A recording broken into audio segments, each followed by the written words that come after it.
বিধানসভার শপথ মঞ্চে দাঁড়িয়ে এক ফেসবুক পোস্ট, কয়েকটি সাধারণ বাক্য, কিন্তু সেই কয়েকটি লাইনের মধ্যেই কি ফেটে বেরিয়ে এলো তৃণমূল কংগ্রেসের অন্দরের ভয়ঙ্কর অস্বস্তি।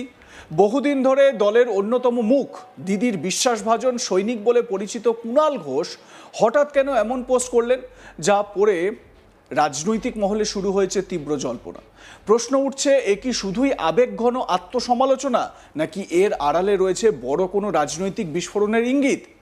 কারণ এই পোস্টে কুণাল ঘোষ শুধু ব্যক্তিগত অনুভূতি জানাননি, তিনি কার্যত এমন কিছু কথা লিখে ফেলেছেন যা তৃণমূলের ভেতরের ক্ষোভ, গোষ্ঠীদ্বন্দ্ব, স্বজনপোষণ এবং নেতাদের দলছাড়া হওয়ার কারণকে প্রকাশ্যে এনে দিয়েছে। সবচেয়ে বড় কথা, তিনি এমন সময় মন্তব্য করলেন যখন রাজ্যের শাসক দল নানা দুর্নীতি, সাংগঠনিক ভাঙন এবং কর্মীদের অসন্তোষে তৃণমূল কংগ্রেসের বিরুদ্ধে চাপ বাড়াচ্ছে।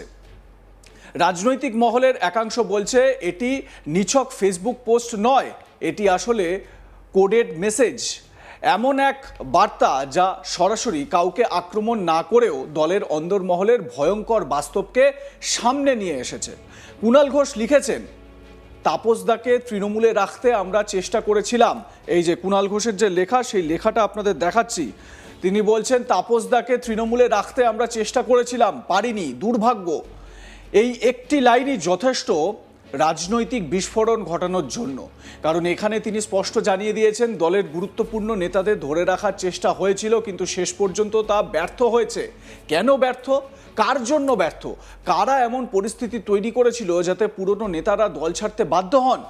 এই প্রশ্নগুলোর উত্তরই এখন খুঁজছে রাজনৈতিক মহল। তিনি আরও লিখেছেন, উত্তর ও মধ্য কলকাতায় তাপসদা, সজল ঘোষদের বাধ্য করা হয়েছিল দল ছাড়তে। বাধ্য করা হয়েছিল, এই শব্দ দুটি এখন সবচেয়ে বেশি আলোচনায়, কারণ কেউ স্বেচ্ছায় দল ছাড়লে বাধ্য শব্দ ব্যবহার হয় না। তাহলে কারা বাধ্য করেছিল? দলের কোন শক্তিশালী গোষ্ঠী? কার স্বার্থে পুরনো নেতাদের সরানো হয়েছিল? কুণালের পোস্ট যেন সেই অন্ধকার করিডোরের দরজা সামান্য খুলে দিয়েছে। রাজনৈতিক পর্যবেক্ষকরা বলছেন, এই পোস্টের মধ্যে লুকিয়ে রয়েছে দীর্ঘদিনের ক্ষোভ, কারণ কুণাল ঘোষ নিজেও একসময় দলের রোষের মুখে পড়েছিলেন। মমতা ব্যানার্জির সরকারের আমলেই তাকে জেলে যেতে হয়েছিল।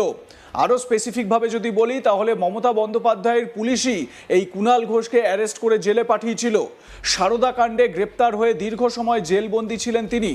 তখন তিনি একাধিকবার বিস্ফোরক অভিযোগ তুলেছিলেন, এমনকি দলীয় নেতৃত্বের বিরুদ্ধেও ক্ষোভ প্রকাশ করেছিলেন। পরে অবশ্য তিনি আবার দলে ফেরেন এবং ধীরে ধীরে দিদির বিশ্বস্ত সৈনিক হিসেবেই পরিচিতি পান।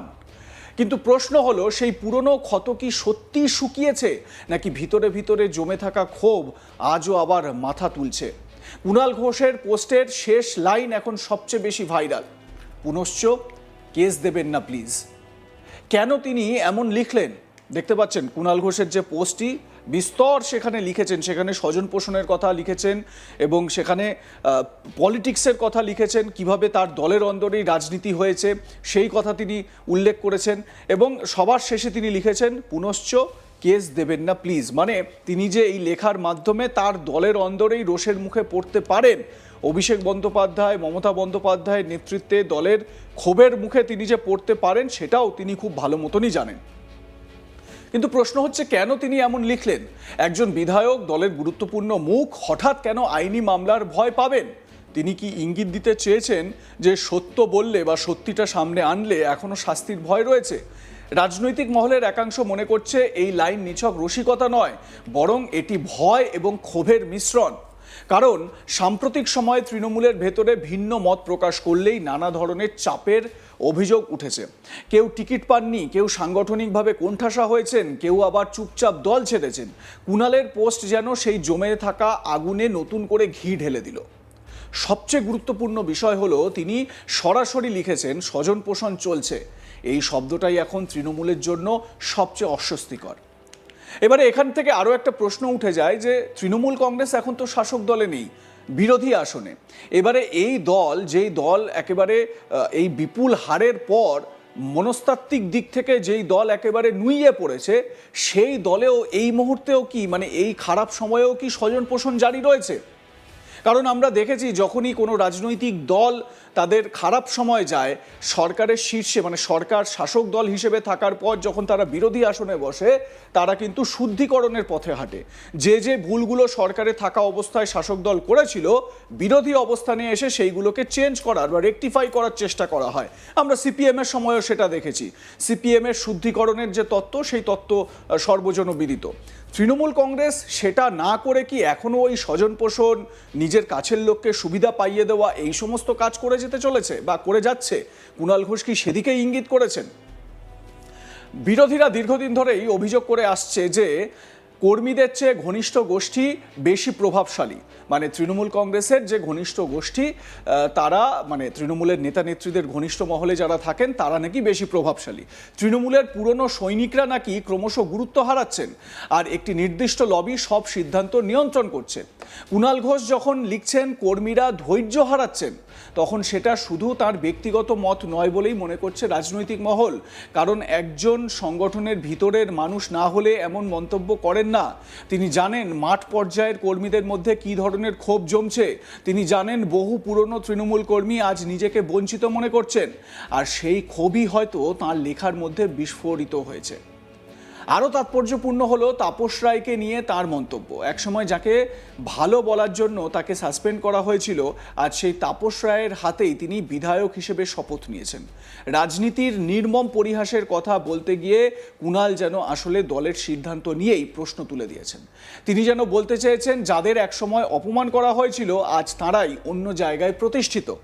এখানেই শেষ নয়, হোয়াটসঅ্যাপ কাঁদুনি পলিটিক্স শব্দবন্ধ এখন রাজনৈতিক অভিধানে নতুন বিতর্ক তৈরি করেছে। কাদের উদ্দেশ্যে এই কটাক্ষ? দলের কোন অংশকে তিনি নিশানা করেছেন? রাজনৈতিক মহলের ধারণা কুণাল ঘোষ আসলে সেই সব নেতাদের আক্রমণ করেছেন যারা মাঠের লড়াই না করে গোষ্ঠীদ্বন্দ্ব, অভিযোগ আর ব্যক্তিগত লবিংয়ের মধ্যে দিয়ে ক্ষমতা ধরে রাখতে চাইছে। এই পোস্ট প্রকাশ্যে আসার পর থেকে তৃণমূলের অন্দরমহলে শুরু হয়েছে চাপা অস্বস্তি। কারণ কুণাল ঘোষ এমন নেতা নন যার কথাকে হালকাভাবে নেওয়া যায়। তিনি দীর্ঘদিন ধরে দলের ভিতরের রাজনীতি খুব কাছ থেকে দেখেছেন। সংগঠনের কোন স্তরে কিভাবে সিদ্ধান্ত হয়, কারা প্রভাব খাটান, কারা নেতাদের সরিয়ে দেন, সবই তার জানা।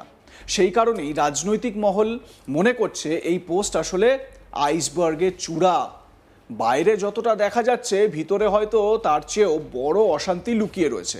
কুণাল ঘোষের যে পোস্ট তিনি করেছেন, সেই পোস্টটি আপনাদের ফুল স্ক্রিনে আরও একবার দেখাচ্ছি এবং তার প্রত্যেকটি কথার ছত্রে ছত্রে কী রয়েছে সেটাও একটু বোঝাবার চেষ্টা করছি। কুণাল ঘোষের পোস্টটি আপনাদের দেখাবো। কুণাল ঘোষ কি বলেছেন, তার যে ফেসবুক পোস্ট সেটা এবার আপনাদের দেখাই। দেখুন সেখানে প্রত্যেকটি কথায় দেখুন কি লিখছেন কুণাল ঘোষ। বিধানসভায় বিধায়ক হিসেবে শপথ, ধন্যবাদ মাননীয়া দলনেত্রী মমতা বন্দ্যোপাধ্যায় এবং ধন্যবাদ বেলেঘাটা কেন্দ্রের নাগরিকদের। শপথ বাক্য পাঠ করালেন মাননীয় প্রোটেম স্পিকার তাপস রায়। দীর্ঘদিনের দাদা এবং নেতা তাপসদাকে তৃণমূলে রাখতে আমরা চেষ্টা করেছিলাম, পারিনি, দুর্ভাগ্য। পরে রাজনৈতিক বিরোধিতা থাকলেও ব্যক্তিগতভাবে আমি তাপসদাকে ভালো বলায় দল আমাকে সাসপেন্ড করেছিল। আপনাদের মতামত কি এই প্রসঙ্গে জানাতে ভুলবেন না। দেখতে থাকুন আজ তাক বাংলা, সাবস্ক্রাইব করুন আমাদের ইউটিউব চ্যানেলটি।